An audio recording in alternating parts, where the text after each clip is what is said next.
Greetings to all you podcasters out there in Podcastville. We're back, bitches. Guess who's back in the studio? I'm back. Oh shit, the I beautiful am. Miss Felicia Michaels is back. I am so glad to be back. I just want to say the justice system is overrated and out of control. Fuck, they reamed you, didn't They got me good. So what if one of my children are missing? So what if I have duct tape and hearts in my garage? So what? You were going to go get Josh Stone. Did you read that shit about Josh Stone? They went and got a sword, a bag, and fucking puppy. You don't kidnap with a sword anymore. That's the Three Musketeers. But I'll tell you what, you show up with a sword, you know shit's going to go down. That's true. Somebody shows up with a sword to your house. That's not a knife. That's not a fucking picnic knife. That's a fucking sword. I got 3 feet on you, bitch. Yeah. You know what I'm saying? Yeah. How you doing, Felicia Michaels? You I'm look doing beautiful really as usual. good. I am doing excellent. Can you believe yesterday it was 2,000 degrees and today it's fucking freezing in? I can believe it because this is California and that's how it works. That's right. That's how we roll. What's been going on in your life? Talk to us. Well, here's the deal. I really wasn't on trial. We had to tell him that, Felicia. I know. I had to get an operation. Okay. Yes. I had been sick off and on for quite a few months, and it was they couldn't really figure it out. And it turns out that my appendix is a passive-aggressive asshole. And everything that surrounds it were like innocent bystanders. So I had to get get it out and get some things kind of fixed. But everything's good now. I'm back in the driver's seat over here at Beauty and the Beast, or I should say the passenger seat. And what did they since you're the exactly do to driver. you? It's a long story. It's like they removed the appendix because they couldn't, it didn't present itself like regular appendicitis, and there were other things going on, but now it's all good. How was your hospital stay? The hospital stay was good, but you know what? I had an experience where I got nervous with someone taking my blood. Like, I'm pretty good at, do what you gotta do, take my blood. But after my operation, they have to come and check your blood all the time. And so in the middle of the night, and I was all like, I had a morphine drip. It was completely awesome, right? And so you're like, I have a twinge. Bleep. If you push it, because you can control it with a little button. If you push it once and it goes bleep, that means you've already had enough for this incremental piece of time. Damn. But if you wait the right amount of time and you could push it, it goes bleep bleep, meaning here it goes. Here it right? goes, baby. So in the middle of the night, I'm all out of it, and I wake up to this Filipino nurse over me, like her eye, like it was this big, her head right in front of my face, and with the longest needle, and she's like, I can't even do an accent, but she was like, we should get Edwin San Juan to totally do that character, because it was, and she was like a Dracula, I'm gonna take your blood, and I was all like, what the, you know what I mean? She was, and I almost passed out. Did you get? Yeah, it's a weird feeling. Yeah, and that was the first time that ever happened. The other day I went to acupuncture. She puts this cap on you now. It sends electro waves to your brain. It controls different things. And she goes, for us to really get this going, Joey, I have to open your chi. I want to open up your chi, and you're heavy in the stomach. So she goes, I just put some needles in there. And I was telling you, I'd gone to yoga the day before.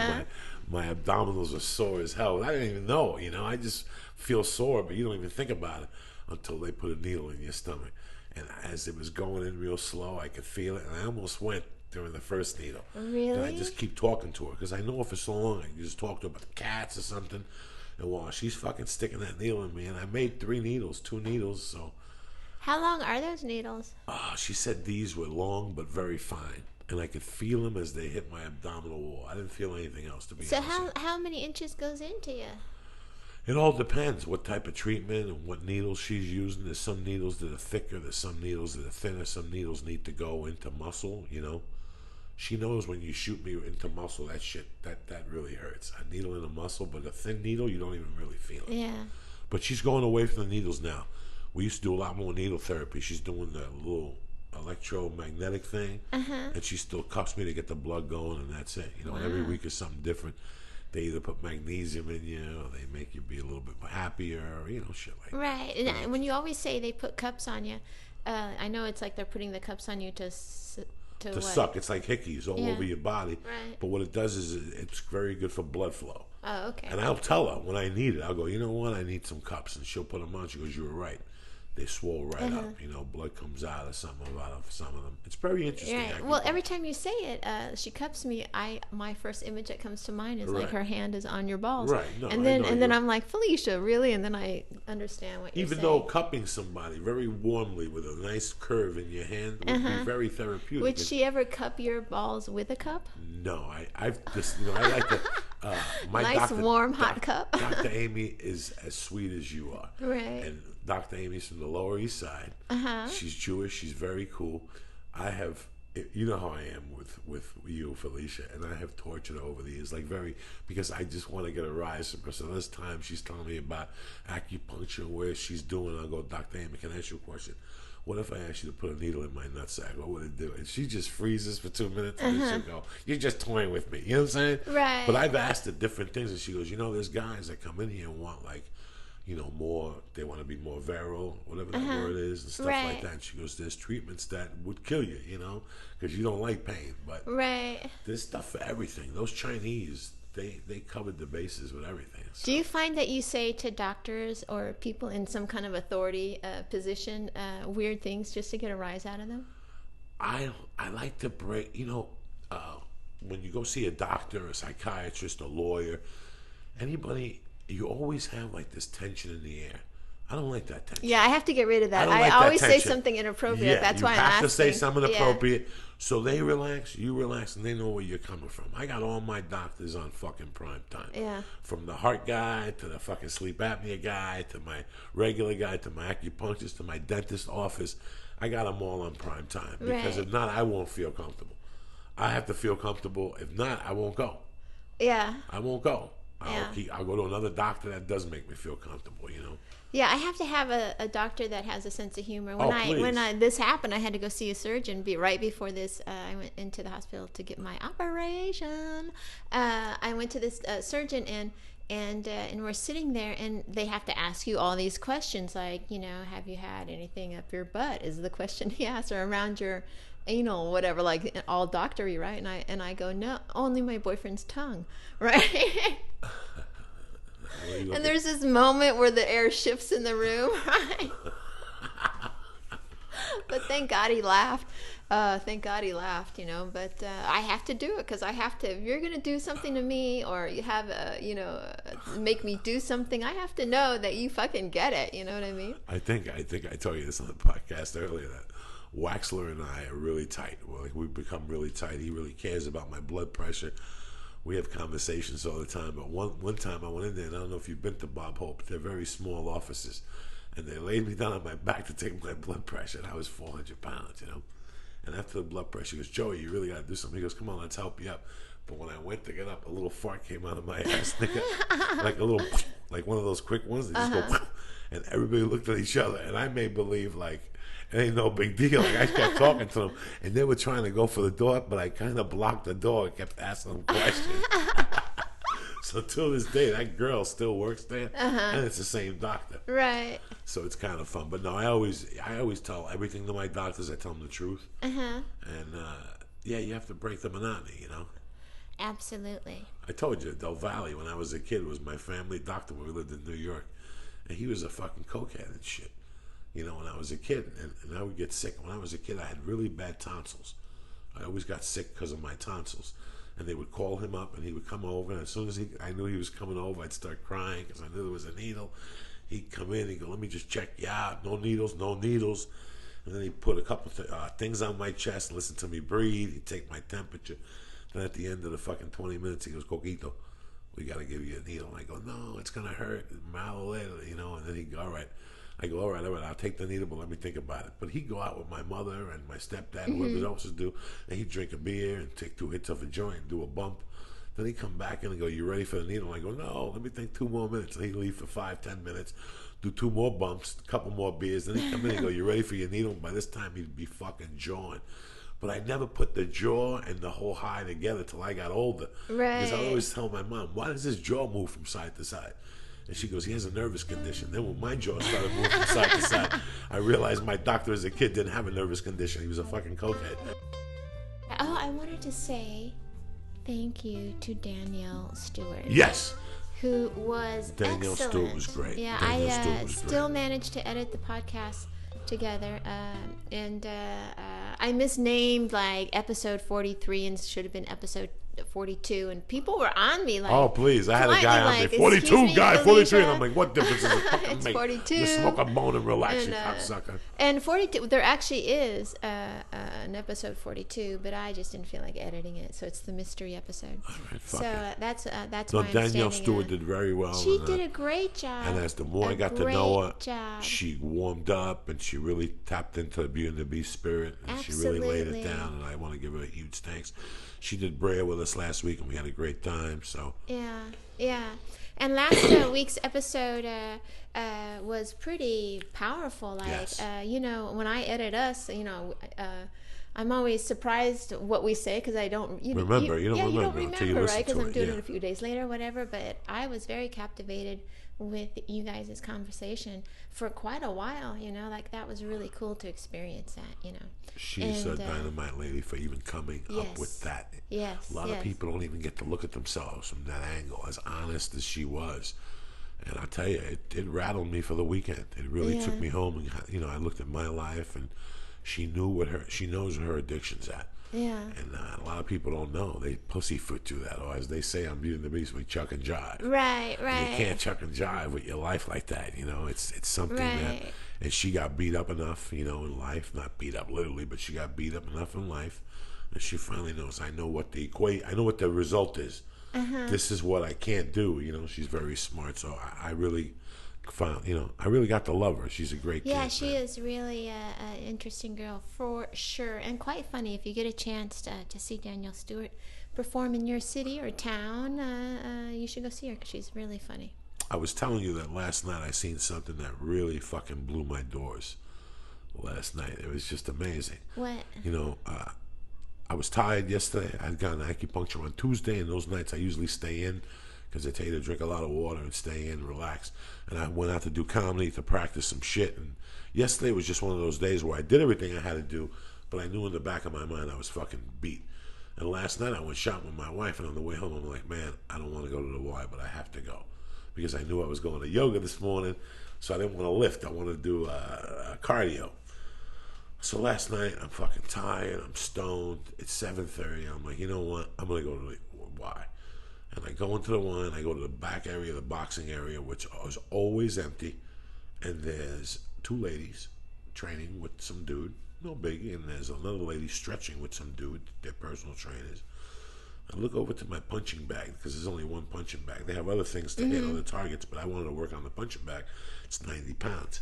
I look at the punching bag, and there's a lady, and she's got to be 5'4", and she's got her little boy, who's about 5, maybe 4, maybe 5, and she's got a towel around her neck like Rocky Balboa's manager, okay, and she's got a sheet of paper that's crumbled up, and she's making him throw jabs, jab, now give him the 2, boom, and he's giving 2, and he didn't know what he was doing, like he's a young kid, he's just trying his best, Right. and she's like, hit the bag, hit the body, now pull back and kick, and how's your feet feel? And she kept on out. The whole time I'd be pissed, like, come on, lady, get the fucking kid out of here. Like, usually I would be like that, and if it was 2 women, I would be like that. Come on, fucking ladies, and I would say that, but in the back of my mind, you're taking into my time. I got to get home, Yeah. But I kept watching this. And I kept watching and watching as I kept seeing her doing the moves for him, and then he would do them, then 1, 2. And if he gets you against the fence, so she put him against the wall, and she made him throw a knee and stuff, and she was Hindu. This is what gets really? fucking even crazier, guys. Really? She's Indian, and he's a little Indian boy. Really? He's got to weigh, listen, he weighed a grain of salt. He's a skinny but beautiful little boy. And she was, like I said, 5'4", very beautiful, short hair. Yeah. But she's got a fucking towel around her like Rocky's man. I mean, I'm sitting there going, I wish the world could see this. But it gets better. So boom, boom, she's throwing a thing. Now she's shadow boxing with him. His mom shadow boxing with son. Wow, whoa, whoa, breathe. Out of your nose. Shake your body. And I'm watching this. I'm like, this is great. I'm doing make-believe yoga. I'm doing bridges and, I'm doing all this shit. And finally she goes, all right, you ready now? And all of a sudden she goes and she comes back with water and she gives him water. And he's doing sit-ups and push-ups. And all of a sudden she goes, you ready? She puts the hood on him. And all of a sudden she straightens out his hood. And as I'm getting ready to go to the bag, and all of a sudden she straightens him up. And she's on her hands and knees now. And she pulls down his sweater and she grabs his hands. And she moves his hands around like to loosen his arms, which you've seen on HBO. Yeah. And then she pulled his arms down and she looked at him and she goes, do you understand now? If they bother you again, you do what mommy told you, okay? And then they got up and they walked into the fucking sun. Wow. And I sat there and something grabbed me. Like I was like it was just too fucking real. Like that was my mom 40 years ago. That was my mom. I always talk about the single mom. I always talk about the power of the mother. But to see that yesterday, like, it didn't matter where the kid's father was. I bet that the kid had a father. He was probably at a fucking bodega selling booze and cigarettes, But just the mother. Something he came home and told the mother. The mother probably went on Wikipedia, whatever the fuck it was, learned how to throw a right jab. Probably went on YouTube and took some fucking notes and wrote it down and took this fucking kid to the Y just to teach him a lesson. And I was blown away because for years I thought my mother was retarded for doing that, to teaching a kid how to protect themselves. And most mothers tell you, walk away, avoid it. But if we got to get down, this Indian bitch was getting down. Yeah. Now, if it was a white crazy chick teaching her son with tattoos, or a fucking Mexican woman teaching her son, right, or a black thick woman teaching her son, hey, it's a hood. You know what I'm saying? It's a hood thing. She's white trash. These are supposed to be the most peaceful people in the fucking world, But just the moment that I watched her grab him, fucking destroyed me, because I remember my mom doing that to me. But just what it meant, what it means to a mom, like what it fucking means to a mom to make sure her son understands what he needs to do. Because your dad could teach you and shit like that, but mom can get it fucking through to you. And you could see that when he walked out, his little chest was up, his little head was up. And you know what? That motherfucker woke up this morning ready to go to school because mom taught him how to throw a left fucking hook, right, or whatever the fuck she was teaching. Yeah, no, that's an amazing story. But just to see it, Felicia, just to see, and I kept looking at it like, wow, this isn't white trash, or this isn't, or somebody from a trailer, or nothing like that. I don't mean to call them white trash. This is just a lady who wants her son to be a better person. But you know what? It's so cool when you can see something like that, and it kind of goes full circle to something that happened to you. Like for me, when I had the operation, my stepmother came out for 2 weeks and to help me out and with my kids and stuff like that. And my stepmother was knew my mother. They were friends, and so it was very ugly when I was a kid. And I used to hate my fucking stepmother. I hated her, and I would do stuff and she would tell me to do the dishes. I think I told you before, I would just smile like, yes, of course, I'll do those dishes. And it would freak her the fuck out. Like I would literally write notes how to drive her insane. I would have these plans, but where I would look good, When I came out of the fog of the whatever they put you under with, she was there rubbing my feet, and it was such a weird thing to see. Like, wow, you can have an experience with someone where you fucking hate their guts, but you just never know that person might be there for you 5 years later, 10 years later, 20 years later. You know what I mean? Like, that things can get better between you and a person. Like that was kind of a trip to see that. And I thought about that a lot yesterday because I drove my stepmother to the airport. I used to fucking hate her, by the way. I'm like one time when I was a teenager, she slapped me and I slapped her back. And then I ran to go look for my dad because I was like, if you do something bad, go squeal it right away, get it over with, And my dad was working underneath this car, and I was like, Dad. And he rolls out, how they roll out from under the car, and I go, I slapped, my stepmother. I don't want to say her name. And then he's like all pissed there for a second. Then he goes, well, did she deserve it? And I was like, kinda. And he was like, all right. He rolls back under the car, and that's my dad though, But so it was a really great experience to have that,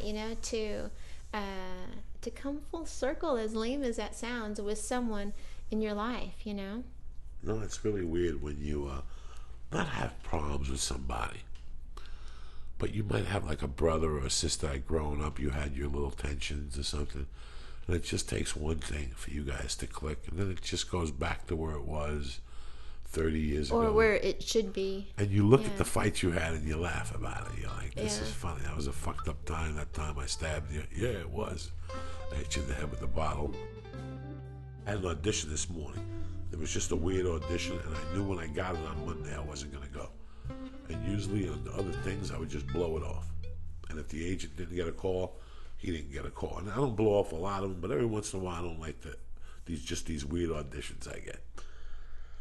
And this morning I was driving here, and I said, you know what, man, he's a good guy. He works really hard for me. And I called, and I told him, I said, I don't really like those auditions. If the audition was down the hill, I wouldn't mind, but it's on fucking Ocean Parkway. It's on 3rd Street in Santa Monica at 1 o'clock. Hike. Yeah, that's bad. That's bad. That's bad. I got my day already planned. Do you mind? He goes, no, thank you. He goes, I understand, Joey. Thank you. And when I got off, it was weird. For the last couple months, people send us these fucking notes saying, hey, man, thanks for what you do on the podcast. It's really helping a lot of people, and it really helps me get through my day, or they connect with a story. But let me tell you what the podcast is doing for us. What the podcast has really done for me, it's just making me more responsible to life. Like, I stopped shoplifting lighters now. You did? Yeah. I heard that in the last week. Danielle, you said something, and I was like, what? Yeah, it's just because we have these people now that listen to us every week. And it's so weird. Like, it's like going to jail. Like, for me, like when I could tell you, I could go to jail and do it backwards on my head. It would just be another day. It's just another chuck and jive for me. But it's the people that I leave behind. It's the people that are home going, fuck Joe Diaz. It's your friends that really care for you. You were gone for a week, and I really missed you. You were gone for a week, and I really missed you. You've been gone for like 4 weeks. Yeah. And I've kind of missed you, but I know, and you miss your people that you really care about. And it's so weird. Like, I feel the same thing, too, now. Now that I have all you people listening to the podcast, I have an obligation to you guys. So it was weird that I called him, and I was honest with the guy. And when I got off, that's the first thing I thought about. I'm not doing this because I like him. I do like him. I'm not doing this because I think I'm cool. I'm doing this because this is what I would want from other people. Do you know what I'm saying? Right. So it's really weird that I appreciate when you guys send us emails and all those Twitters and Facebooks that say, hey, we appreciate what you're doing and stuff like that. And sometimes I sit there, I'm like, what are we doing? We're telling stories about, fucking women teaching their kids how to fucking box. But the truth of the matter is, by us doing this, it tightens our week. Plus, it makes us focus in other areas, but it makes me responsible now to you guys as an audience. So I just want you to really know that from the bottom of my heart. I don't have to answer those emails. I can give a Frenchman's fuck when you guys fucking say something on Facebook, but it means a lot to me because that's part of this character thing. Yeah. And that's what this podcast is doing for me. It's making my character a little bit fucking better. Oh, good. So thank you, Felicia, and thank you for all you people. Well, and I keep feel that same way, Joey. Yeah, and keep emailing us, cocksuckers, at Beauty and the Beast podcast at gmail.com. We'll be waiting. Thank you for having a great little barbecue for us Yes, I yesterday. had a little bit of a barbecue, a tiny one. It was a lot of fun. Your wife was delightful as ever. Yes, and your friends came, and your activity Wendy was partner there, came. the activity partner. Wendy did not take her tooth out. No, she was very fun. You cooked tremendous food. It's funny, you made one of the statements of the year. You brought back the Stacy Pocaludo story when you said, I hope I didn't Stacy you. No, yeah, I did Stacy you a Fucking- little bit. No, you I did not. did a No, little bit. If the chicken would have been bad, then you Stacy'd me. But the chicken was scrumptious, so right, we got then. no beefs there. It's funny because you seem very relaxed. I read one of your Facebook pages, and it's funny because we have two contrasting stories. Last night while I was sipping, I could tell that your boys are out. Yeah. And you're very excited. You wrote a Facebook thing that you don't know what to do without the tykes and Jeez, my twerps are at camp. twerps are at What camp. do I do? Now I can drink out of the refrigerator without having to use a glass. I can listen to music I actually like in my own fucking car. And then what was the third one? I forget, but let me Oh, ask I you don't have this. to repeat myself incessantly. Right, how long are they Christ. gone for? They're going to be gone for a week. All jokes aside, do you miss them a little bit? Is there a miss? I know in your this. heart? I sound like a terrible Oh, person. no, I don't say it. sound like a terrible person, but it takes a while for me to miss my boys. You know why? Because I like my own space, and I have my boys a lot. So when I have my break, I'm all like, turn off the mommy gene and move on. I can be like that. I Now, can do be you have a like, hole in your stomach right now? You're a little worried about them. I'm not No, not judging you. I'm just asking you. I want to know no. what it would feel like for a parent to let your boys go. It's funny because I was talking to Wendy last night, and she has a son that's a little older than yours, 6 years old, and he's moving to New York to go to college. And we were talking, and she's like, it's so hard because I worry, and I'm like, I think you should have a mentor in New York. And I'm like, what the fuck are you talking about? New York is his fucking mentor. Right. New York is your fucking mentor. Yeah, You'll yeah. learn quick. Yeah. You'll learn quick. You'll learn You that have to when hit a the ground running when you move to New York. there's yeah. no mid-level. But I've always wondered, me as a human, I miss, like, when you call me and say, I'm going to New York to take pictures, I get pissed at you for 2 days. Because the first reaction I have is, what the fuck you going to take pictures for? What the fuck? 1,000 bad things could happen. And I actually worry about my friends. I can't even imagine, like, I won't let my cats out because I would worry at night that something bad is really? happening to them. Yeah. And a kid, like, that has to just be so traumatizing to let your kid spread his wings for the first time at any age. Right. At any age. Well, I don't think so. Even at 6 when they go to school, the first couple, you've had them for 6 years, 5 years. You've been kissing them every day, wiping their ass, playing with them. Now they're off to school. They're young. And you read all these things in the paper, and so many things that happen. As a mother, you have to have, like, this special faith in life. And I don't have that faith. I've never had it. That's why I'm really? very happy that there's parts of me that when I stopped talking to my daughter those years, those were going to be very tough years for me. Yeah. I think in the back of my mind, I turned those years off because they would just be too hard on me. Yeah. It's just too hard. People's children, I think about them sometimes. Like, fuck, they're walking now. And then I go to myself, fuck it, I walked. Right. And I No, lived. yeah, I fucking walked. I yeah. took the train. I did things my mother even didn't know when I was 8. And it's so weird how I worry. So I can't imagine, like, my son's at camp right now, and you ask me if I ever went to camp. I was never into that shit as a kid. Like, because I couldn't do a pull-up. So I didn't want to go to a fucking camp and then make me jump over a wall, and I can't do it, and then they call me names, so I was always embarrassed. But once I started getting better at sports, I went to sports camps. And my first sport camp was Red Berries baseball camp in Fort Lauderdale, Florida, Miami, Florida. And my aunt, they were very disciplinarian in Miami at the time. Even though the dad was a huge drug dealer, shot people, had a boat where he picked up, he had a construction company. The mother was by the book. She was a professor in Cuba, and she made her kids get up in the morning, and all the beds had to be made, and I had to make my bed. And then from there, you had to sit down and do math examinations, and even in the summer. Oh, right, really? right now, and no tutor, she would do it. She would sit with the 3 kids and me. What are you weekend? Math, let's do your math. She would call my mom. Have you looked at his report card? What is he weekend? Geography. And then we'd finish about 11, and then we'd have to do a little bit more chores, and then Jacqueline, the oldest one, would play the piano for an hour with the teacher, and we would listen. And she would go, you guys listen, see if she messes up. And she was a fucking disciplinarian on the piano. And then at 12, we get in the car, and they drop us off at baseball camp till like 6.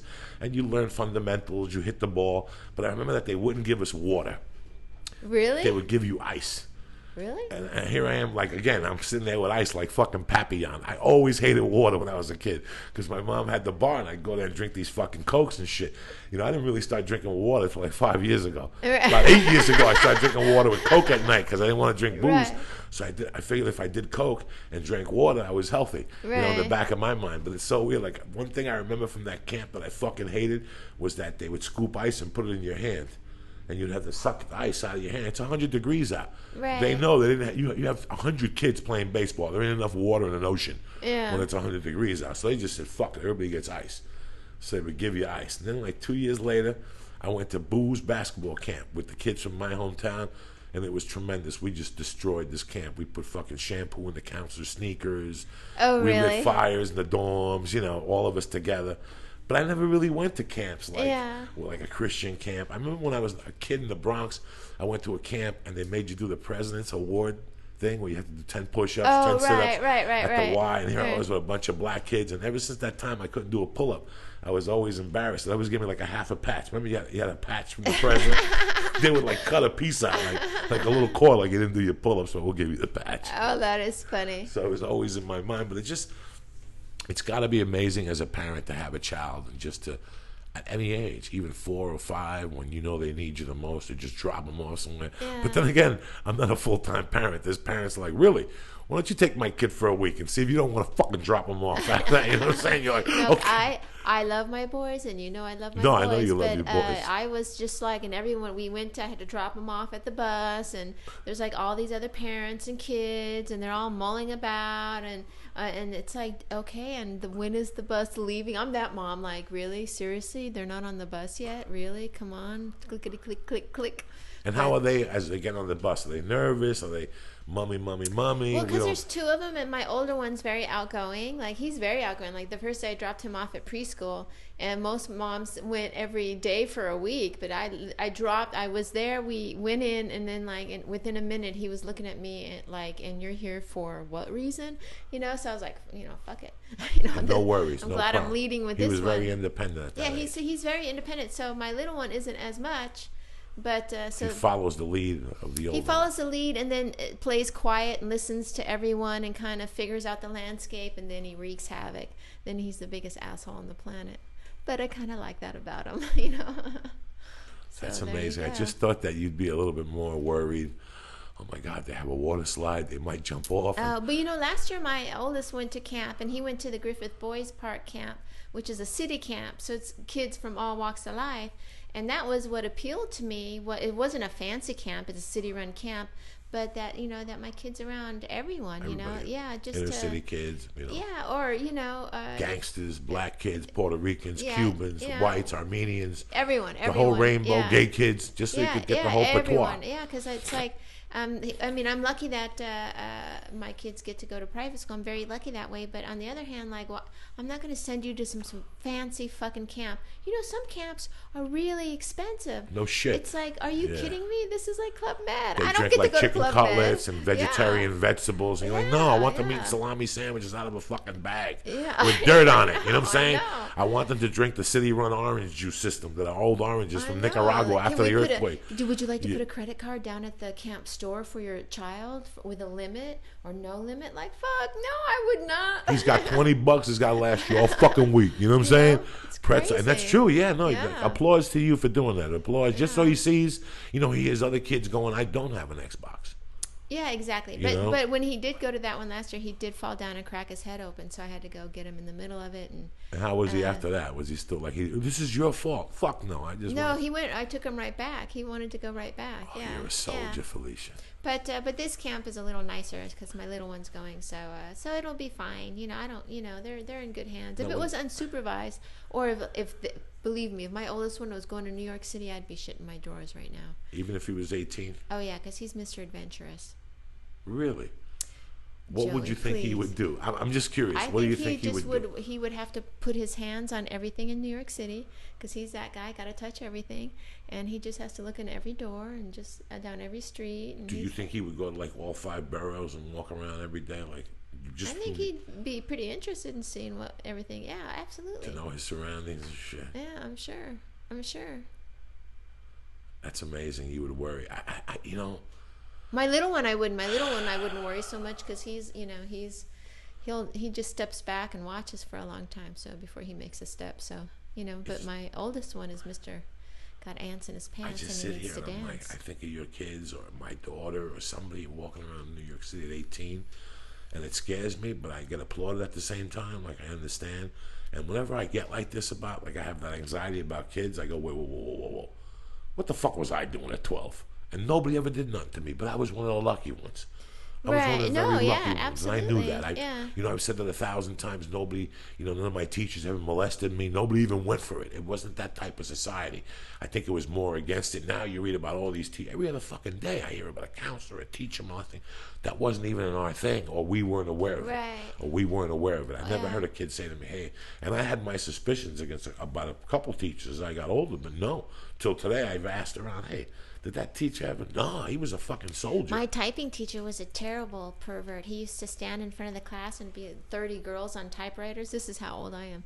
And on typewriters. And he had like the biggest, in the schwang or whatever.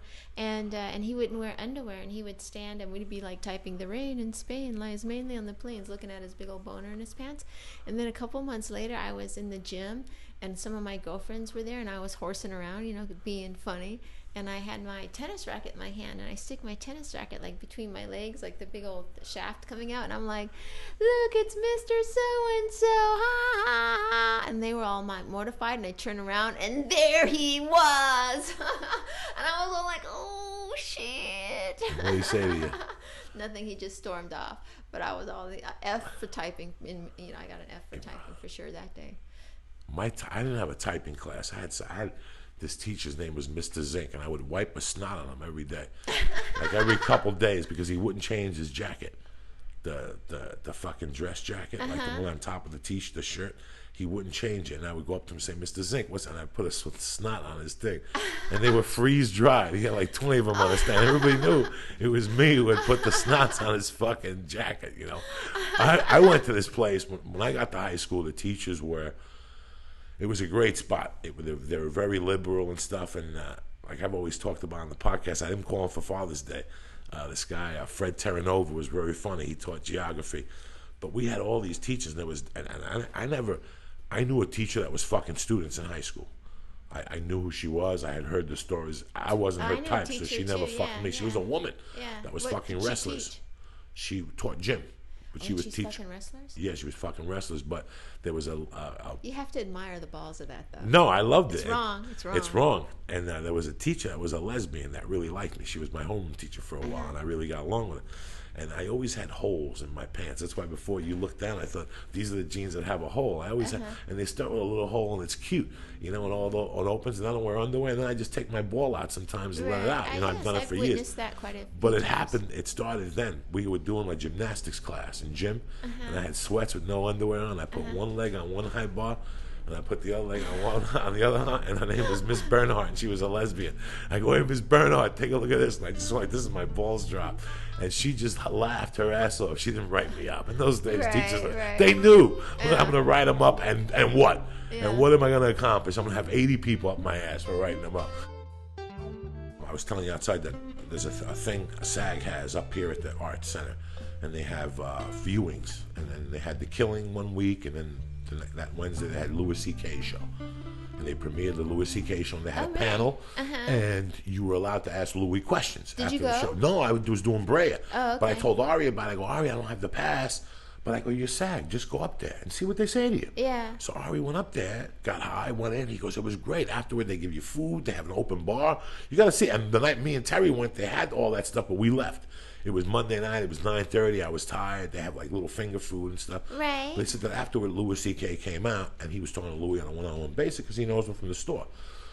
And he asked Louis, he goes, "What, when did stuff really start turning around for you writing-wise?" And he goes, "When I started writing about stuff that was dark to me in my life.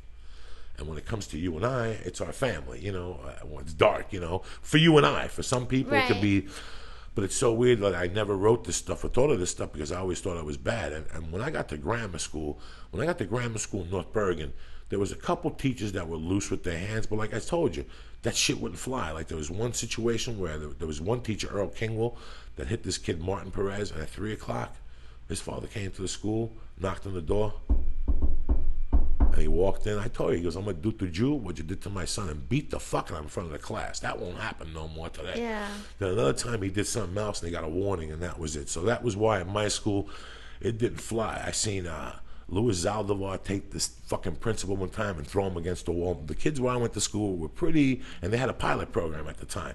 That means if you were like 19 and you were in grammar school, they promoted you for the 7th grade. Like once you got the drive to grammar school, they'd have to move you on. But those kids were kind of fucking weird kids, so you knew you couldn't fuck around with them and call them stupid at that little grammar school I went to. And then I went to, my beginning school was in New York City on 205. It was PS 166. And I never had any problems there with teachers hitting you. It was when I went to Catholic school where I really seen the abuse. And I was telling somebody about, there was this kid in Catholic school in the 4th grade. His name was Octavio Fernandez. He had to be 200 pounds in the 4th grade. Like he was round. He was 5'2", 200 pounds. And one night he was sleeping, and we were in the dorm because we slept there at night. We were in the dorm, and the nun's room was next to us, but her top was open. You could see like there was 1 foot away from the ceiling was open, so she could hear what was going on. She'd say, "Shut up," and we'd be out there cracking jokes. And this bitch took a broom handle one night, came out, and she goes, "Who's talking?" And Octavio was passed the fuck out sleeping, right? Passed out, snoring. He was already a man, but he was sleeping face first. And we go, Octavio did. She went up to Octavio, hit him with the stick, and the stick broke. And Octavio never even woke up. Really? Like the next morning, we're like, "Octavio, what's up?" He's like, "Why do I have a broken broomstick on my bed?" Are you serious? Yeah, but he had the thing, and I never forgot. Like, wow, I went home that month. Like, wow, She fucking hit him in his sleep. This was a heavy-duty school. When I went to Yeah. Catholic school, and I remember like the whole patois of that Catholic school was very, even the parents. There was a kid in the school, I can't remember what his name was, but his father always drove in a limo. He was a gangster, and he'd walk up with his dad, and the dad would talk to the nun about the upcoming week. And he would beat the kid in front of the nun right there. Like, just be talking to him like, he did what? And he just started fucking punching him like a man. It wasn't no backhands, Dan, or no newspaper. He just started, what did little Nicky do? Bam, Nicky, I told you to respect the nuns. Bam, bam. I mean, from the fucking jump that I walked into school, I'm like, this is a hardcore school. And then after I got to be there a couple of weeks, I realized that most of the kids in this school, it was an expensive school. It was an expensive Catholic school. They weren't kids from rich parents. That was part of the school. The other half was kids whose parents were involved in something, and they didn't want their kids around during the week. Are you with me? Yeah. They loved their kids. You know, like my mom was into bookmaking, but we had the bar at the time, and drugs were moving in. My mom didn't want me up there. She didn't definitely want me in the fucking house all week, because there was shit at the house. There was always something at the house. I would come back on Thursdays and have to go work at my mother's bookmaking thing when I was a kid every Saturday. I never forgot that. And there was always a different office in the city. Well, what would you do? I'd run numbers. Yeah. Like, I would be your son's age. And every Saturday, I'd get up with them at 9, and they'd take me in, and it was always a different apartment building. But I had been there before because they shifted apartment buildings just to keep the cops confused. And I would go over there, and they'd have an office with a blackboard with 0 to 9, and all the way down is all the numbers, 01, 02, 03, 04. And then there's 4 guys on phones, and the phone's ringing. And as the phone's ringing, they're yelling at a guy, 604, $5, $5 box. 217, $5 box. 803, $2 $5 box with a $5 twist in Brooklyn. You gotta fucking pay attention. You really gotta fucking pay attention. There's 4 guys yelling at you. Plus there's 2 other guys in the room talking about whatever the fuck they're talking about. Plus there's a guy cooking in the kitchen. Plus my mother's over there talking shit. So you had to pay attention. So there was tape recorders on the phones. So when you could never say, hey, I bet 803 and you made a mistake. No. So every Saturday I had a different job because everybody was always fucked up on Saturdays. So some Saturdays, this is at 7 and 8. I would have to go there to the rooms, the bookie rooms, and answer the phones, hello, numbers, and they would say, all right, they give me their account. This is Felicia, 1619. I'd go up to her page. There was no computers then. You had a page. Where's Felicia, 1619? And I have to get the page. Give it to me. 517, $15. 604, $22. And I'd write them down. Then the other weeks, I would have to, this would be the bank. Where I would work as is the bank. It was control. So there would be 4 other banks in the neighborhood, like from here to where I live. And since I was the youngest one, I have to go to each of those banks and collect the paperwork for the day and the numbers. Nobody ever mugged me because they knew who I was with. They knew if I disappeared in between that, there was going to be fucking hell to pay with. So that's what I did on the weekends. So not to throw it off, that Catholic school where I went to, it was all these kids that kind of knew their way around the streets. Right. And there was a guy there, his name was Jack, and he would sick a dog on you and hit you with a stick. This is the early 70s, mid 70s. And my parents kind of were aware of it, but not really. Like, they were like, you know, you're not going to be that bad of a boy, but you are. So let me know if he fucks with you. Jack knew not to fuck with me, but the nuns would hit me, and I didn't like milk. To this day, I don't like the flavor of milk. Yeah. But they wanted me to drink milk, so they would smack the shit out of me when it came to drink milk. So I would have to smuggle in Hershey's in a baggie. Like, that's where I got my smuggling skills from. Even now, Burbank awaits, but they would smack me. They would come up to you and give you like a backhand, you know? And I couldn't fucking believe it, Felicia. But if you went home and complained, then your mom would hit you. If you went, what was she hitting you for? Because I told her, oh, I'm going to fucking hit you now. Where do you get off hitting somebody like that? Yeah. But they would fucking hit you, Felicia. And it's really weird when somebody else hits you and it's not your fucking parents. Oh, yeah, it is weird. And now I wrote it into a bit when I got beat up by the nun. And I think about it, it's jokey joke, and I fuck around and everything. She beat the fuck out of me that day. My face was There's swollen. a lot of aggression right It was, there. she broke my lip. And I'll never forget Really? being that age and tasting my blood in my mouth. I had never really tasted. So when she was hitting you, was she just slapping you on the head? Or? She was slapping me with both hands, Uh-huh. you know, just like hitting like a bag, like bam, bam. And when I would cover up, she'd punch me with little punches. She Really? She wasn't a good puncher, but she would smack me with her hands. I'll never forget that I was really scared. I mean, I turned into a joke now, but I was really scared. I'm a young kid. And once I tasted the blood, I had this rage in me. And my rage was just to stop her from hitting me. Yeah. But I knew that if I attacked her, she was going to take it the wrong way. Even at that age, I knew. If I go at her, all I want her is to hold her hands and tell her to fucking stop. Stop hitting me. And something inside of me, even at that age, I just went for her, Felicia. And I grabbed her around the head and I pulled her ears really hard, and I was trying to rip the veil off so she would have to, she'd have to cover her head. Then I was gonna punch her in the stomach. That was the plan. You know what I'm saying? The plan was to take the veil off, but she went for it. So now I was stuck hitting her. And at that time, I didn't know about knees to the ball and nothing like that. I didn't know anything about that. She tried to knee me. And that's when I got really fucking pissed off, and I grabbed her in the headlock. Like, I fucking threw her. She wasn't that much taller than me, but I was pissed at this time. I'm like, you're not going to fucking hit me again. You're going to stop hitting me. My intention wasn't to hurt her. I just grabbed her, and I was a bullet at 8. I was a bullet 8, 9. And I was taking karate. So I was used to, and I was taking it with black kids on the West End. So I was used to a little roughing up. You know what I'm saying? I wasn't going with a nice little white kids and they bow. They kicked me in the stomach one time. The air went out of me for 20 minutes. That's the worst feeling in the world when somebody kicks the air out of you. But it taught me a lot at 6. It taught me to react to that shit. And I grabbed her by the fucking ears, Felicia, and I just started like throwing her back and forth. And finally, I just fucking grabbed her into a headlock, and I just squoze her head. And I remember her ear getting caught. I remember that they said that your ear has to get caught in the thing, and I had her squeezing because I knew if I let go, she was going to beat me in that room because she took me into a separate room. Oh. She took me into a stock room, like where they had books. That's where they take you. When they give a spanking. So my goal was to open the door. Yeah. So I had her in the headlock, and I walked over to the door, and I remember just hitting the hinge and putting my foot in. And she's like, you're going to fucking die. At this point, she's cursing at me. She goes, you're going to fucking hell. And I'm like, bitch, you're going to fucking, I told her, you're going to go to fucking hell today. And by that point, the kids were moving classes. They were in between classes because she was beating me in between classes. So they conglomerated towards the door to see what was going on. And I'm like, I'm going to fucking kill you, bitch. And she's like, you better let me go. You better let me go. You're expelled. And I go, since I'm expelled, you're going to fucking go down. I kept trying to hit her with a knee to the face to shut her up. Shut the fuck up. Shut the fuck up. By this point, I didn't have a slice in my mouth. Yeah. I had a couple slices, and the blood was coming out of my mouth. So when the teacher came, the guy with the stick, Jack, and the dog, he's like, call the police. And I'm like, call the police, motherfucker. We'll call the, go ahead. Go ahead, like that. She's like, call the police. And I'm like, shut the fuck up, you fucking bitch. Shut the fuck up. I don't want to hear you say a fucking word till my mother gets here. And I yelled at one of the kids, and he got on the payphone. I gave him the number to the bar, and I held that bitch. I'm like, you're not going nowhere. And they're like, the police, they were trying to lie to me. The police is coming, you better let her go. I'm not letting her go. The police are going to shoot me today. There's going to be some fucked up shit in here. And I remember my mother walking in through that door, running in with a blue dress. I still remember the blue dress she had on, and like no one shoe was off. And it was like she came through the door and the door shut, but right before the door shut, one guy came in, and another guy came in, and another guy came in, and another guy came in. And it was all like these mailmen and postal workers that were at my mom's bar having drinks. So when my mom got the call, she goes, everybody get in the car. We're going to Kearney to clean that fucking clock out. We showed up like the fucking Jets. And I remember that it just kept coming. They just kept coming in. They just kept coming in. It was like 9 people just kept coming in. And there was this guy that hung out at my mom's bar that used to take me to the Bronx. His name was Anthony. At the time, he was the biggest black guy I had ever seen. And he was bald. This is 1970. There was no bald black guys. Right. He was bald. He was 6'3", and he was 290. And it was hot. And he came in with no shirt on. Oh, To really? just give it more effect. Just to give it the fucking more Congo effect. And those nuns, they didn't know what to do. They just dropped. And I had her. My mother came over. She's like, what the fuck's going on?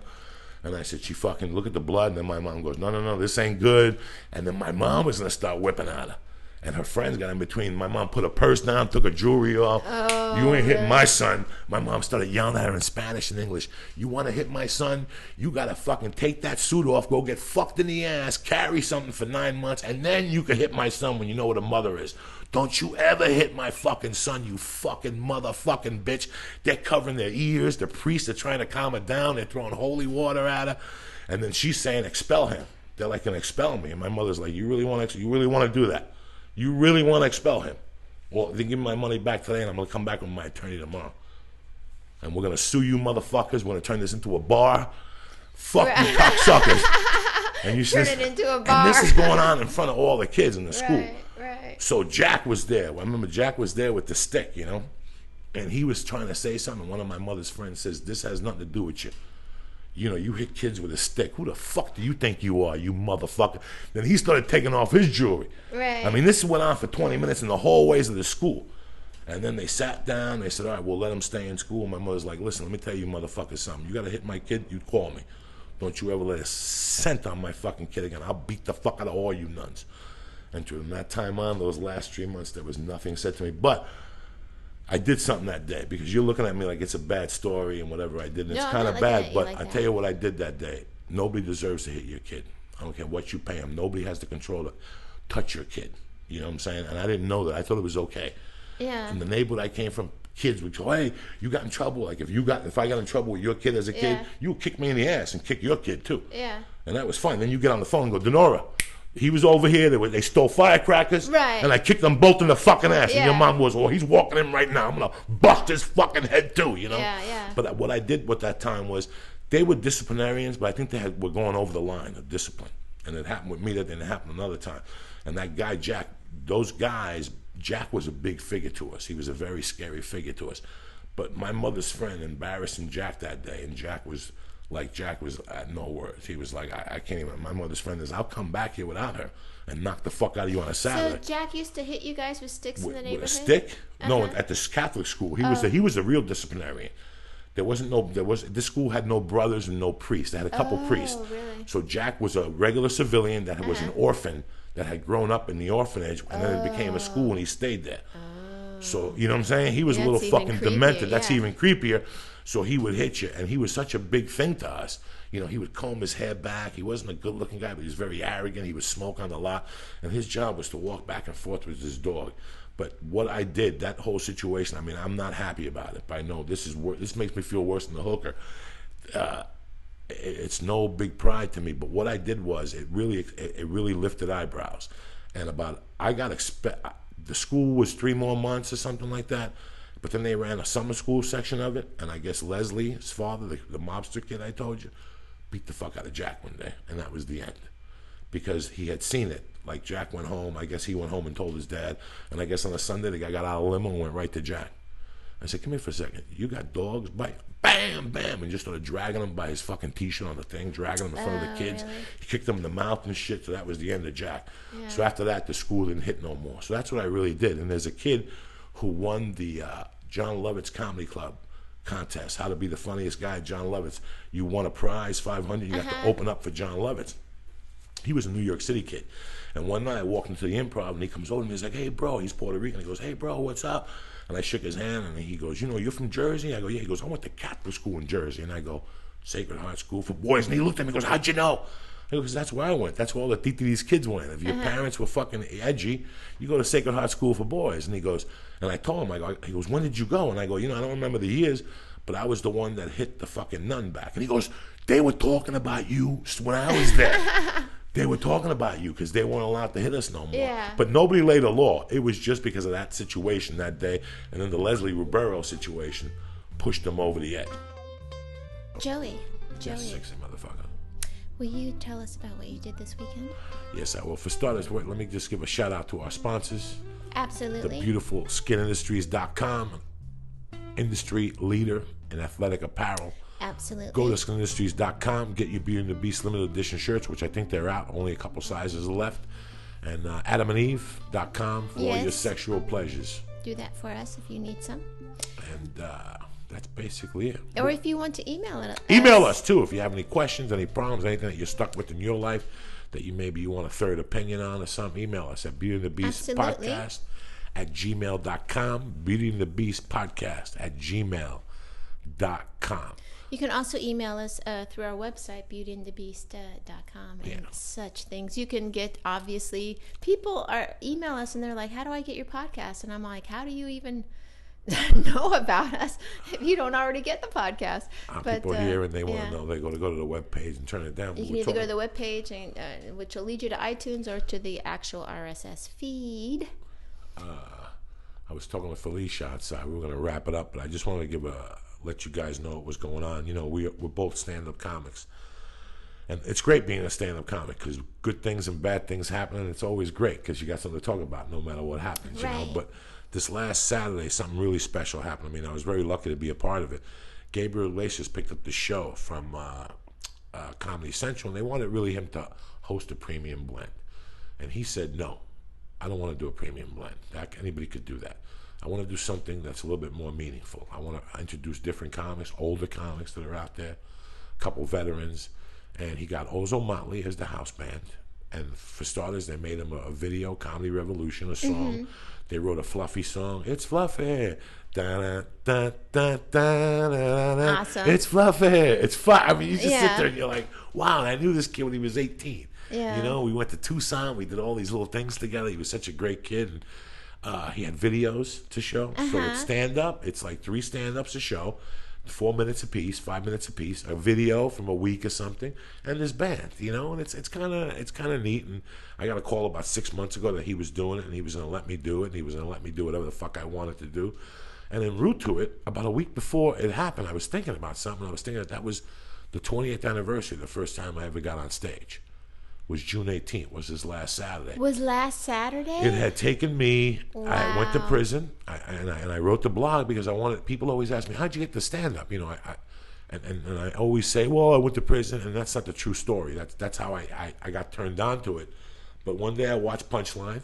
You know, Punchline was on. I was a roofer's estimator. Yeah. I was unhappily married. You know, I had a child. I was unhappy with the whole situation. I knew something else needed to happen. And I was home because it rained. I was an estimator for a roofing company, and Punchline was on. And I watched it, and I called the Comedy Works and asked them questions. And they said, you have to come up and open my call on Tuesday, and we'll tell you the Tuesday afterward. But I wanted the mechanics, and I didn't know where to start, so I said, it's just a fucking bad dream, you know. I'm going to be a criminal or a fucking Yeah. roofer all my life. And then one day it snowed, like a month later, and I was getting lunch for the guys, and we were in South Denver at a warehouse doing a flat roof, and I had to go get breakfast for everybody. And I'm reading the Rocky Mountain News, and in the entertainment section it said how to become a stand-up comedian. And they had a picture of Andy Payton, who was now the mayor of Gunnison, Colorado or something. He was a stand-up comic at the time, a real hard-working guy, and it offered a class by this guy named Jeff Harms at the University of Colorado. Jeff Harms is a stand-up comic. He was good friends with Roseanne. He was married to Edith Weiss at the time. And I went down there, I took the 3-week class, and the ending class, you had to do a minute monologue, and at the end he said, can I talk to you about something, about your monologue? And then, not in front of everybody, he goes, listen, you got something, you know, pursue it. And I was like everybody else, I put it off. I went home and did a line of coke and wrote it off. And then he called me one day and he goes, there's a new club opening. George McKelvey is opening up a new club. It's called Wits End, and they're looking for door people. He goes, the easiest way to get into comedy is to, he goes, but don't tell them that when you get the job. Just tell them you're a college student or whatever. Yeah. I went down there, got the job, and I watched it, and I watched a couple comedians, and I kept putting it off. I kept calling you know, so I want people to understand that you just don't become a stand-up. You know, I want you to understand, like, people go, oh, it's hard to try it, or whatever. You know, for 3 months, I called and canceled whenever they gave me a spot. Let's be honest with each other Yeah, here, people. yeah. You know, you want honesty? I called, and they would call me and say, Joe Diaz, you have a spot next Tuesday at the open mic. And that Tuesday morning, excuse me, I'm sick, I can't do it. And they would just write me off. This went on for 3 months, that they would just cancel me. Wow. And finally, one night, I said, fuck it, I'm going to go down there. And I went down on a Tuesday, and Matt Woods was on stage. And I went up there and did 3 minutes. And when I got off, the owner that you've mentioned, Ed, have you mentioned him? Ed, whatever, was one of the owners of the comedy of Wendy was booking at the time. And Ed, whatever, was one of the owners. And he came up to me and he goes, kid, you got great presence or whatever, keep doing it. And it was really weird because I was married at the time, and I had a great job. I mean, I was making, at the time, out of prison, I was making $1,500 plus commission, and I had gotten good at it. So I was basically working 4 hours a day, and the other 4 days I was out fucking around, smoking dope, selling cars. Like, I would curb cars, do coke deals. My wife knew nothing about it, you know. But I just was miserable. I went and did walking meditation at Naropa Institute. I went and got my confirmation at the Catholic Church because I didn't know what was making me so unhappy. I just had this void in my heart. Like, I knew I wanted more out of life. I had gone to fucking prison. I fucking came out. And this is what you're telling me? That this is it? I get a job and I work Monday through Friday, and then on the weekends I go to the in-laws' house with the baby. Oh my God, the baby's getting big. Then I go back and I work 5 more days, and this is it till I'm 60 fucking 3. This is it. This is my fucking life. And then once a year I go to Disneyland and take pictures and tell you how much fun I had getting raped in the ass for $80 a fucking ticket.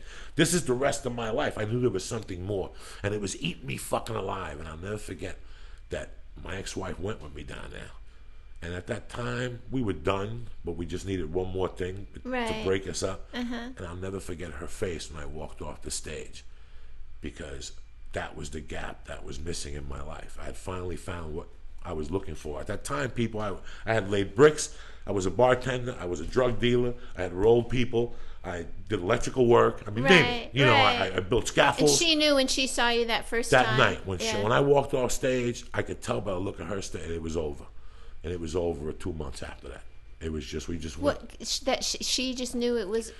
She knew that, because I was a new man. I was liberated. That was it. Yeah. When I got off, you know, the first time you get on stage, whether you get a laugh or not, Oh, it's very liberating. yeah. It's like Oh, the weight yeah. of the world getting pulled off yeah. your shoulders because you wanted to do something. This is one of the things that you wanted to do, you were scared to do, and you finally just did it. That's it. Never mind succeeding it or nothing. You just went over the hurdle and fucking did it. And this is the thing with people. If you have a dream, and I didn't really have a dream as much as I was looking for something to fucking save me. You know, when I went, it was Mondays. I'm a grown fucking man at the time. I'm 30 years old. And Mondays, I would go to the Naropa Institute, which you know about, where people walk around with sandals and they rub hummus under their armpits, and you know, and I was doing walking meditation. I was hanging out with all these people that had armpit fucking odor, and they would talk about all this shit, and I didn't know transformations and Hindus and Gandhis, and I didn't know, but I was looking for an answer, and she knew it. And when I walked off the fucking stage, I knew it. Like, I was done after that. Like, I already knew I was quitting my job. I knew the divorce was the last hurdle to set me free. Yeah. And it happened 2 months later, and it was like, I wrote in the blog last week that I still remember sitting in that room with a mattress in the condo we bought together. She took everything, even my silverware.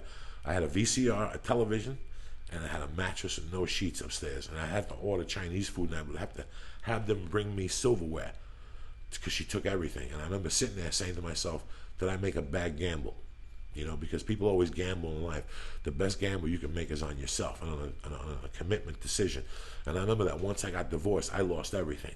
I lost everything. I mean, all my money and the fucking arguing with her, and I had to sell the one car, and I had the one car, and it was so weird that 20 years later, you know, I've had ups and downs, and I've slept on floors out here, and you know, I got married and the whole thing, and there was a couple of doubts when I wasn't even going to quit comedy. I really wasn't going to quit comedy. I was going to get a day job. As a matter of fact, the week before I got the call from Gabriel, I interviewed her at a fucking construction company on Laurel Canyon. You did? I interviewed at a sports betting service. This is just recently. So when I got the call from Gabriel, I said, you know, sometimes in life we're looking for an answer, and what we have to do is enhance what we're doing. I just had to tighten more screws and polish the shit that I was working with. What a shame for me after 20 years to go do something else. And when Gabriel called with this, I said, this is my call to keep doing it, you know. Good. And to be honest with you, I got on stage that night, but I didn't do it again for 3 years. Yeah. Like, I was just so involved with my divorce and the kid that I really didn't get Because, it. hey, sometimes that happens, That happens. when you're doing stand-up, that you have to, like, because Take a when I had breather. my operation, it's like you have to take a breather. And by the way, it depends on what kind of stand-up you do. Like, my stand-up, which is a lot like your stand-up in a sense that we talk about what's going on with us and with our lives, and we're just magnifying it to a funny effect. But you got to go and live your life to be able to do that. You can't just live in a room and then keep writing about yourself. You have to actually go out and live a little bit of life. And I really like how you said that that stand-up did save you, because I feel that way about stand-up. No. It saved me when I was a stripper. It was totally like, why am I stripping? Why am I doing this? You know, I don't, you know, obviously I just escaped being hit by a man, all that kind of stuff. But then stand-up saved me. It gave me, like, you know, Hope. It gave you another day. Yeah. And I had a friend ask me, was that hard for you to do stand-up? It's like, man, once you show your titties in front of men that are drunk with bad lighting, you can fucking do anything. But stand-up, by the way, is harder than stripping. But it's just By so weird far. how I walked off that, and she Jesus. knew in my face. Yeah. But 20 years later, I got to do this thing with Gabriel, and I wasn't even going to come on here to tell that story. I really wanted to talk about Gabriel, how he put this show together. And I tell you, here's a kid that does comedy, but he really looks out for his friends. He's got 4 comics on his fucking payroll that travel with him. He's got another one to manage him on the road. He's got 2 kids that are the 2 comic sons, and they're selling T-shirts and paraphernalia. Wow, that's and, awesome. And he employs all these people, and he stressed when he went to Comedy Central. He goes, I'm going to do this show, but this show is basically, the first season is for my friends. And he fought for it. And he fought That's for me. great. And that night he went to Comedy Central. He told me, he goes, I want you to do whatever you want. I called you Saturday. I think I spoke to you Saturday. I talked to my wife, and I go, Gabriel approached me this morning. He wanted me to work dirty. And I was sick because I really wrote all this clean material. But he goes, I want you to be yourself. So what I did was I negotiated something where we got a secret stash. and we're going to put you on the Secret Stash online and whatever, and you'll get just as many views. So he went out of his way, where most people would say, be clean, or do this. He wanted us to be us. And he goes, let the pieces fall where they may. Let Comedy fucking Central decide. Let them beep it. They beat Cap Williams, let them beep it, and Right. it just showed me, it gave me, like I've told you before, I don't even like talking about stand-up on here too much because I don't want to give it light. I want people to know us for us. That's the main thing I want. And then if stand-up comes into the fold, then we'll talk about it. But it's so weird that I'm not crazy about stand-up comics because I think their loyalties are off. And I tell people, before I became a stand-up, I was a man. Just treat me like a man and we'll get this party started. But to see this weekend, it was just a no-drama weekend with a bunch of guys that I knew and seen around town. I mean, there was nobody really that I disliked. I liked a lot of the people on that show. A lot of weed, a lot of good food. It was just, and it's just nice that people get to do that. Once you think that, because we live here in Hollywood, it's so jaded sometimes, and people are so fucking, you have no loyalty, and they have nothing, their word doesn't mean nothing. I mean, to be honest with you, I got the call from Comedy Central first that they weren't going to put me on. Oh, they were really? going to pass on me. And then I told Martine called Gabriel called Comedy Central and said, yo, what up with that? Yeah. And they said, okay. But that's awesome. even to make the situation stronger. So I just want to give thanks to Gabriel Iglesias. If you don't know who he is, he's fluffy.com. Just go see him. Just because of this story, hopefully funny, you'll just pay a ticket to go see him, because even if he's funny or not, he's a fucking man. He's a human fucking man. He didn't get caught up in the whole Hollywood bullshit and forgot about his friends. He gave his friends a fucking credit. Not just a credit of you standing there in the corner with an ice cream cone, but a credit that's going to help your fucking career. So I applaud Gabriel Iglesias, and I want to thank him on Beauty and the Beast and give him love from the both of us, and hopefully we'll put Felicia on second season. And that would be nice. I just want to thank you guys for sticking it out with us, even when Felicia was in trial for extortion. And you guys believed in us, and that's the most important thing about this podcast is belief. Thank you for all the emails and the. We got some great emails. Remember, did you see the one about the lady who was upset about the stripping? Yeah, about the strip pole and stuff. Yeah, that was interesting, and I wrote her back. But we certainly do appreciate your emails. And Joey, do you have any dates coming up that you would like to throw let's out blow there? up your dates. Felicia's going to be at Rick Bronson's House of Cards in Minneapolis, and she's going to be at Edmonton. And what's the name of that club? Edmonton. I think it's the Comedy Works or the something? Comic Strip. The Comic Strip. It's What's in the date you're in Edmonton. Edmonton? I'm there July 6th through the 10th. Please come on out and support some comedy when you're in Edmonton or the surrounding areas. Or in Minneapolis, I'll be in August. I don't know the exact dates, but I think it's But let people know you're there, so they start getting tickets and making their plans to come down from Canada. I'm going to bring out a couple of shirts, and we'll throw them out there. And it'll be fun. And you, what you got? I have nothing. I'm pretty clear for a couple months now. I just do a bunch of Rogan work, and he'll blow it up on his fucking webpage. All right. I got Brea July 13th. Brea. Brea's back July 13th, so I'll keep you guys posted. One. Yeah, you're on that one, so hopefully it'll be us. But I love you. You look beautiful. I'm happy you're recovering. I'm so recovered. Thank you for the great Father's Day. And a shout out to all the fathers out there listening to the show, or all the guys that are future fathers, and even to the ladies that listen to the show, because you guys are mothers and fathers at the same time. I applaud you, badass bitches. And you're one of those. You're one of those, Felicia. So I appreciate you and what you do for your family and your kids. That's why I was asking you about your boys today. You seem really fucking relaxed with your boys being away from town. I'm so relaxed. I'm so like, get those fuckers out of the house. I love them though, but get them out. But thank you so much for Thank you guys. listening. Have a great week. Bye.